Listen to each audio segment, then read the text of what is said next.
മണ്ഡല മകരവിളക്ക് മഹോത്സവവുമായി ബന്ധപ്പെട്ട് ലക്ഷക്കണക്കിന് ആളുകളാണ്, ഭക്തജനങ്ങളാണ് ശബരിമലയിലേക്ക് കടന്നു വരുന്നത്. മണ്ഡലകാലം കഴിഞ്ഞ് മകരവിളക്ക് ആരംഭിച്ചപ്പോൾ മറ്റ് സംസ്ഥാനങ്ങളിൽ നിന്നുമുള്ള ഭക്തന്മാരാണ് കൂടുതലായി ശബരിമലയിലേക്ക് എത്തുന്നത്. ആന്ധ്രയിൽ നിന്നും, തെലങ്കാനയിൽ നിന്നും, തമിഴ്നാട്ടിൽ നിന്നുമുള്ള ലക്ഷോപലക്ഷ ഭക്തജനങ്ങളാണ് ഓരോ ദിവസവും ശബരിമലയിലേക്ക് കടന്നു വരുന്നത്. കഴിഞ്ഞ 5-6 ദിവസങ്ങളായി ഏതാണ്ട് 1 ലക്ഷത്തിൽ പരം ആളുകൾ ശബരിമലയിലേക്ക് വന്നുകൊണ്ടിരിക്കുകയാണ്.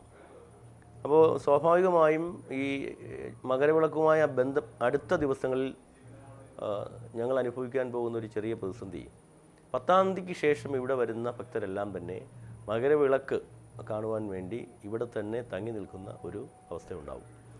10-ാം തീയതി മുതൽ ഇങ്ങോട്ട് വരുന്ന ആളുകളിൽ ഭൂരിഭാഗം പേരും തിരിച്ചു പോകാതെ നിൽക്കുന്നൊരവസ്ഥയുണ്ട്. അതുകൊണ്ട് തന്നെ ഇവിടുന്ന് ഇങ്ങോട്ട് കയറി വരുന്നവരും അങ്ങോട്ട് പോകുന്നവരും തമ്മിലൊരു കൂട്ടിമുട്ടലൊക്കെ ഒഴിവാക്കാൻ വേണ്ടി പമ്പയിൽ നമ്മളിപ്പോൾ സ്ഥാപിച്ചിരിക്കുന്ന തത്സമയ ബുക്കിംഗ് സെൻറ്റർ നിലയ്ക്കലേക്ക് മാറ്റണം എന്നുള്ളൊരു തീരുമാനം ക്രൗഡ് മാനേജ്മെൻറ്റ് നേതൃത്വം നൽകുന്ന പോലീസും മറ്റ് സർക്കാർ ഏജൻസികളുമായി ബന്ധപ്പെട്ട് ആലോചിച്ച് ഒരു തീരുമാനം എടുത്തിട്ടുണ്ട്.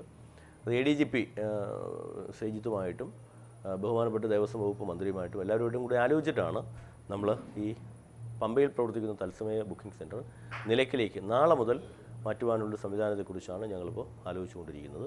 ഈ തത്സമയ ബുക്കിങ്ങിന് വരുന്ന ആളുകളെ നിലയ്ക്കൽ നിർത്തിക്കൊണ്ട് മുന്നോട്ട് പോകുമ്പോൾ നമുക്ക് കൂടുതൽ എല്ലാവർക്കും ഒരു സുരക്ഷിതത്വം കീപ്പ് ചെയ്യാൻ സാധിക്കുമെന്നുള്ളതിനെക്കുറിച്ചാണ് നമ്മൾ ആലോചിക്കുന്നത്.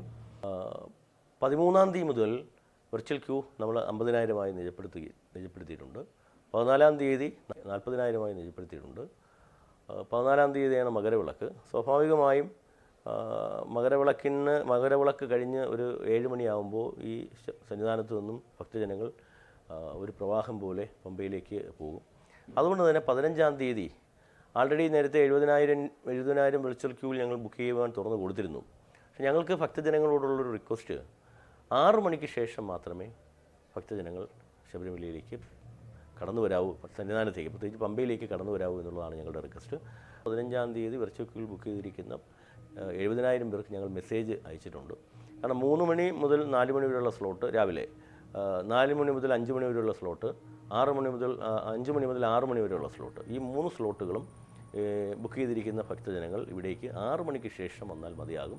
അവരെ പമ്പയിൽ നിന്നും 6 മണിക്ക് ശേഷമേ ഇങ്ങോട്ടേക്ക് കടത്തിവിടുകയുള്ളൂ. കാരണം 2-3 ദിവസങ്ങളായി 12-ഉം 13-ഉം 14-ഉം ഒക്കെയായി തങ്ങി നിൽക്കുന്ന ഭക്തജനങ്ങൾ ദർശനം കഴിഞ്ഞ് തിരിച്ചു പോകുന്ന ഒരു സ്ഥിതിവിശേഷമുണ്ട്. അപ്പോൾ തമ്മിലുള്ളൊരു കൊളീഷൻ അല്ലെങ്കിൽ ഒരു കൂട്ടിമുട്ടൽ ഒഴിവാക്കുന്നതിന് വേണ്ടിയിട്ടാണ് അങ്ങനൊരു സംവിധാനം നമ്മൾ ക്രമപ്പെടുത്തിയിരിക്കുന്നത്. മാത്രമല്ല തത്സമയ ബുക്കിംഗ് 15-ാം തീയതി 11 മണിക്ക് ശേഷം മാത്രമേ ഉണ്ടാവുകയുള്ളൂ. അങ്ങനെയുള്ള ഒരു ക്രമീകരണങ്ങളാണ് ഭക്തജനങ്ങളുമായി വെർച്വൽ ക്യൂവുമായി ബന്ധപ്പെട്ടും തത്സമയവുമായി ബന്ധപ്പെട്ടും ദേവസ്വം ബോർഡ് ഏർപ്പെടുത്തിയിരിക്കുന്നത്. സുഗമമായ ദർശനത്തിന് വേണ്ടി മാത്രമാണ് പോലീസുമായിട്ടും കോടതിയുടെ നിർദ്ദേശമനുസരിച്ചും ഒക്കെ ആലോചിച്ചിട്ടാണ് ദേവസ്വം ബോർഡ് ഇത്തരത്തിലൊരു തീരുമാനം കൈക്കൊണ്ടിരിക്കുന്നത്.